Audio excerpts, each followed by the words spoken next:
Before starting Amazon, I was a full-time college student working a part-time job at Target. And now I'm selling over $300,000 every single month with Amazon online arbitrage. And I would watch YouTube videos just like this, seeing other people figuring out how to make money online, and I wanted in. And so in this video, I'm going to be sharing a raw, honest breakdown of my first year selling on Amazon. And whether you're a brand new seller watching this, someone who has a little bit of experience, or you're an established seller selling more than $20,000 a month, at the very end of the video, I'm going to be giving you the things that I would have done differently from someone who's now selling multiple six figures a month on Amazon. So without further ado, let's go ahead and jump into the video. And one quick thing I want to mention before we jump into the rest of the video, whether you're a beginner Amazon seller looking to hit their first 10 to 20K a month, or you're an experienced seller doing anywhere from 20 to 50K a month and you're looking to scale, I actually help Amazon sellers start and scale their online arbitrage businesses. So if you are interested in personalized one-to-one help, feel free to check out the link in the description below. All right, so jumping in for today's video, just literally going to give you guys an honest results breakdown of pretty much my story from my first year of selling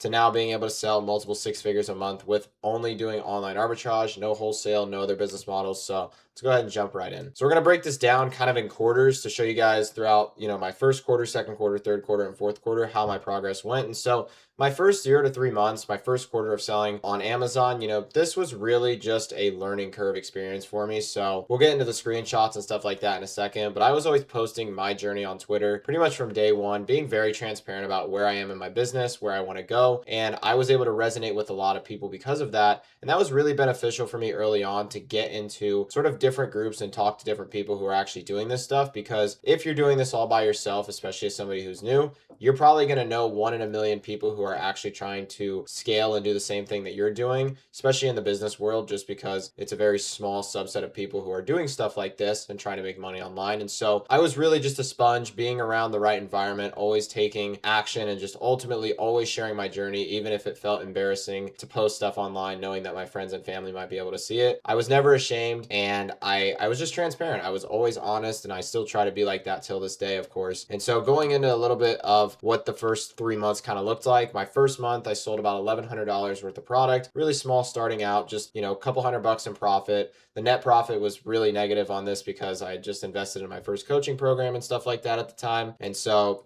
this was kind of like a little bit of the negative numbers there. Then we started getting into the positives. We seen here in May, this was a post that was in my second month, doing some FBM like every seller does, you know what I mean? Just getting their feet wet and doing things just like that. And then ultimately, you guys can see here that my first 10K month had came actually in June, which was a pretty big moment for me. Even though it was just 10K in revenue and only, maybe $1,000 to $2,000 in profit, this really taught me that what I was doing was working. And so I was really pumped. My first 3 months, I would say, went decently well. The reason why, I think, is because I just took a massive amount of action. I wasn't afraid to work hard. And I was doing this also, again, while working part-time and also having a full-time year in college. Luckily, I was in the summer when I started this. But after that, I really had to come to a decision that we're going to talk about here in a little bit. And so that was kind of my first 3 months, just taking it slow. You guys aren't seeing any crazy big numbers here, 10K in your first 3 months. That's only a couple grand in profit, but it was enough to keep me going. And more importantly, it was enough to show me that, okay, I'm actually making money here. This is great. And I can see a future with doing Amazon long term. And so that's ultimately what's led us to where we are today. And so now months 3 to 6 and 6 to 9, we're going to compile kind of into one, because I don't have really any screenshots from this second quarter gap here. It's probably somewhere on my Twitter that you guys could always go back and take a look at, but nothing that you would probably be interested in really seeing in this video. But we're going to smash both of these together because I was doing a lot of the same stuff during this next 6 months. During this next 6 months, it was a lot of like head down working, sourcing every day, prepping products, doing a bunch of back end work, and just ultimately trying to keep the ship sailing and keep it growing. And so to kind of give you guys an idea, 4 months later after June, and I was starting to hit 30K months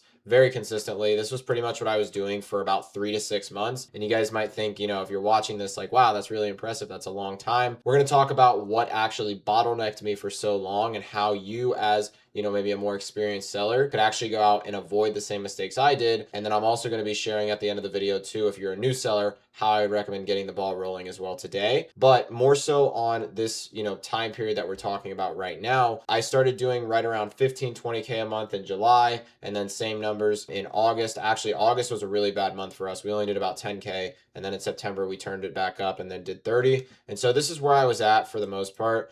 And you guys can see, even though I did a good month, you guys can see the connotation around this tweet was a little bit negative, to where I was really trying to think of ways to scale. And this had been just such a bottleneck on my mind for so long, because I just got to 30K and I was not satisfied whatsoever. And, you know, here's a picture of me kind of prepping stuff in my garage, maybe about a few days later, maybe about a week or so. And then I want to show this screenshot because it's going to lead us into the next segment here. And so in December, from, you know, that last Q4 moment there, I did about 20K in net profit, most money I'd ever seen in my life. And I was super pumped, but it was something that was an unfortunate reality to where it wasn't going to last. And I knew that. And this is what a lot of Amazon sellers go through, is that you will have a really good Q4 and then Q1 is going to be pretty awful. And that's mainly because most sellers aren't building a business, they're building a hustle. And so that kind of leads me into why I was stuck. I got stuck because of silly stuff like this. I know you guys might see this and think it's funny, or you guys might be like, oh, that's so cool that you're moving all that inventory. I have countless screenshots of just boxes and boxes and boxes. But the problem with this stuff was that I was spending quite literally every single Saturday, sometimes even into my Sundays, doing prep and sending out multi-hundred unit shipments weekly. And what this really did was it bottlenecked me in time, in terms of time, to where, yes, I was working, like making Amazon work. I was making money and all this stuff, but I was working. Like, I was the only thing that was working. And when I stopped working, so did the business. And so this really bottlenecked me. And you guys can see after, you know, Q4, I had basically gone back to just flipping and hustling. And unfortunately, I knew this wasn't going to last long term, right? You guys can see there's even more stuff from January here when I was packing out a bunch of FBMs. And I was like, this isn't going to get me to where I want to go. This is not sustainable. And by the end of this, you know, month 9 era here, I was really testing my options. Even inside of Q4 here, I was really enjoying it. But you guys can see, I was always thinking about, how am I going to be able to get out of the business that I'm running right now and start working on it so that I can actually scale top line and actually grow to my first 10K profit month. That was my big goal. Because even when I made 20K in December, I didn't feel like I earned it. I felt like it was a little too easy, because I knew it wasn't going to last into the next month. And so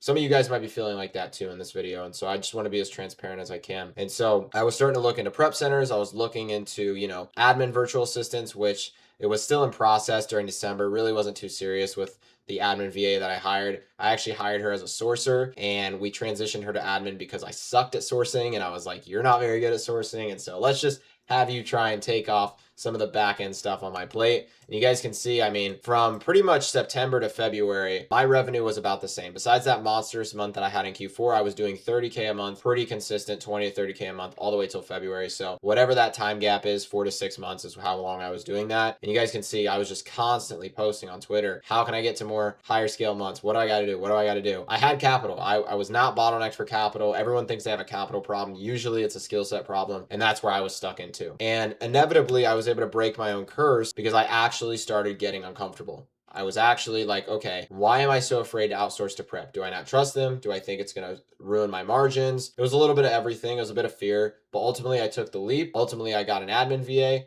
I trained my first virtual assistant and really got serious on that in January. And in January, I also got my first prep center. So by February, I locked myself in a room and I was like, I'm going to source every day until, you know, I break to 10K a month profit. And so that's what I did. I started a challenge on Twitter in months 9 through 12 here, and I had done a challenge. And essentially, you guys can see the revenue bars over there, but I started a new challenge on Twitter back February 13th. I was tired of staying where I was at. And so over the next 120 days, I made a challenge to 100K revenue, going from 30 to 40K a month. I was going to wing it. I was like, you know what? I'm going to hopefully get some, you know, cool stuff to look back on along the way. And so literally a month later in March, I was able to do 80K. And so what took me from doing right around 20 to maybe even 40K a month, let's say on a good month, to 80K in 1 to 2 months later was the fact that I actually grew out of just the sole operator of the business. And I was really building leverage. I wasn't going to Target anymore doing pickup orders. I wasn't prepping FBM orders. I wasn't prepping all my shipments. I wasn't logging all my inventory purchases. I wasn't even purchasing all my inventory at this point. My admin was doing that for me. And a lot really changed, and it was very uncomfortable. And if you guys want to go back and watch this this series, you're more than welcome to on Twitter. It was a very uncomfortable time period, and life was definitely difficult at this point because I was sourcing so much and had time for nothing else. But ultimately, it's why I'm here today, because I made those uncomfortable decisions and realized that I cannot run this thing alone. And so if you've made it this far in the video, I'm going to break down to where if I was a brand new Amazon seller, because this is pretty much the end of my first year, I'm going to break down if I were a brand new seller starting out in 2026, here's exactly what I would do to get to my first 20K a month consistently. And then where many sellers get stuck is in that 20 to 50K a month range. And I'm going to tell you, if you're an experienced seller who's made it this far in the video, here's exactly what you can take away from my experience in being a multi-six-figure seller at this point, what I would have done differently back when I was stuck here for 4 to 6 months, because I can tell you, you probably feel the pain. It's not fun. And so I want to help you alleviate that as much as I can here. So let's go ahead and get into what I would do differently. So if I'm a 0 to 20K a month seller just starting out, I would 100% follow this 90-day roadmap that I have briefly outlined here, to where you can get to 20 to 30K a month, not within 90 days, but within your first 6 months ideally. And so what that's going to look like is essentially your first 30 days is you're learning the business. Okay. You're building your foundation, getting, your softwares, your tools, you're getting in your sourcing systems. And your goal really should be to hit your first 200 units. Okay. Buy your first 200 units, even if you're only making 5% profit margin. Reason why is because now Amazon has changed a lot. They want to see that your account is trusted. And if your account is not trusted, they are not going to have a lot of brands that you can sell. So we want to aim for your first 200 units bought and sold. Days 31 to 60, you're going to want to start adding in a repricer. You're going to want to get seller board for profit tracking so you can get Aura for repricing, and then seller board to track your profits. And then you're going to continue sourcing and try and hit your next 200 units bought and sold. Again, I would even say if you're going to run 5% margin or more, you can do that. I think by after your first 30 days, you can definitely start to dabble into doing more profitable buys and things like that, just so that you're not being unprofitable for so long. But by day 61 to 90, this is really where the auto engages will start to open up. And by this point, we really want to start seeing that we can hit an account health rating of 208. By this point, you're really going to start seeing a lot of auto approvals roll in, and no longer do you have to only target low margin products, break even products, just to start getting sales and be trusted. At this point, Amazon does trust you,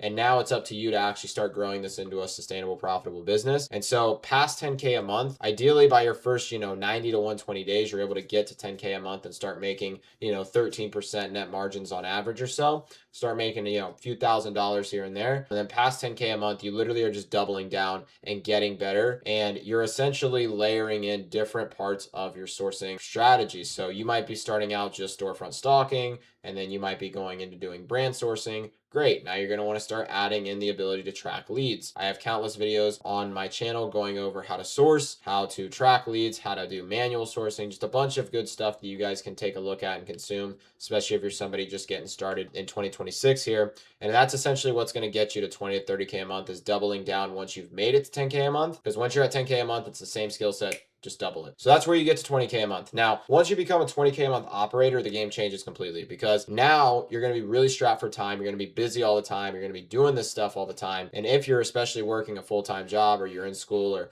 you have other obligations, it's going to be very difficult to break out of that. And it's going to be very difficult to break out of you being able to be the only person running the business, because you're stuck. And so this is what I would have changed when I was in this bottleneck for 4 to 6 months. Is first, do not wait on a prep center. Prep is absolutely the lowest ROI use of your time. Ties you to one location. So if you want to go on vacation, well, the business is going to stay stuck because you can't send out product. So don't do that. Get prep outsourced. I promise it's not as scary as you might think it is. These people are trained. They're going to do good by you. But, also understand it's not going to destroy your margin either. That was a big part that held me back for a while, was I thought my margin's going to be ruined. It wasn't. I was just afraid to do what I didn't know. So get prep outsourced. That's first thing, first and foremost. Next, I would look into hiring a VA probably a couple weeks after you do that. Not for sourcing. I made that mistake. I had thought if I had more leads, I could scale, because if I had more lead flow, if I had more products to spend money on, then cool, my top line revenue was going to grow. Completely wrong. I had no time. If I had time that I could have reinvested back into sourcing, I would have made more money. And that's exactly what happened once I actually did that.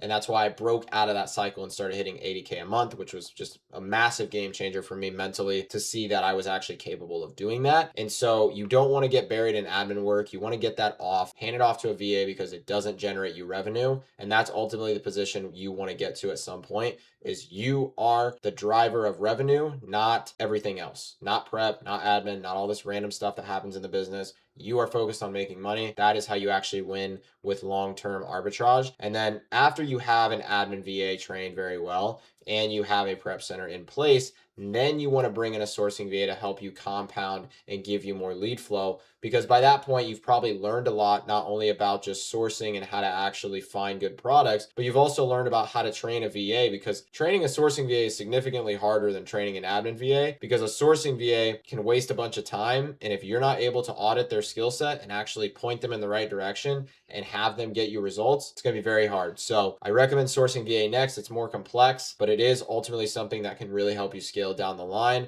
and then really remove yourself from having to be sourcing to make money. And now you have things sent to you. You can verify that those things check out. And now you're really making money without having to work too much. And then the real bottleneck isn't sourcing, it's just time and leverage. So ultimately, sellers get stuck here because they're still doing everything themselves. And so if you follow this 3-step framework of prep center first, admin VA second, those two alone will get you very close to 6 figures a month if you do it efficiently. And then you can bring in that sourcing VA for actual time leverage down the line. And that's essentially what I would have done differently had I actually been doing this the right way from the start. And so that's pretty much everything in today's video that I wanted to share about my, first year selling on Amazon, and what a ride it's been to now selling over, multi 6 figures a month. And whether you're an Amazon seller just looking to get the ball rolling and hit maybe your first 10, 20K a month, and you really don't know where to start, or you're an Amazon seller who's been in the game a while, is more experienced, and is just really having troubles scaling, whether it's because you can't find a prep center, you don't know how to hire or train an admin VA, or you're just really stuck. I actually help Amazon sellers start or scale their online arbitrage businesses. So if you are interested in working one-to-one with me, you can go ahead and check the link in the description below. On my website, you'll be brought to a page that's going to give you a video showing exactly how I can help and walk you through the process of getting to your goals. So again, if you are interested in one-to-one help, definitely feel free to check out the link in the description below, book in a call.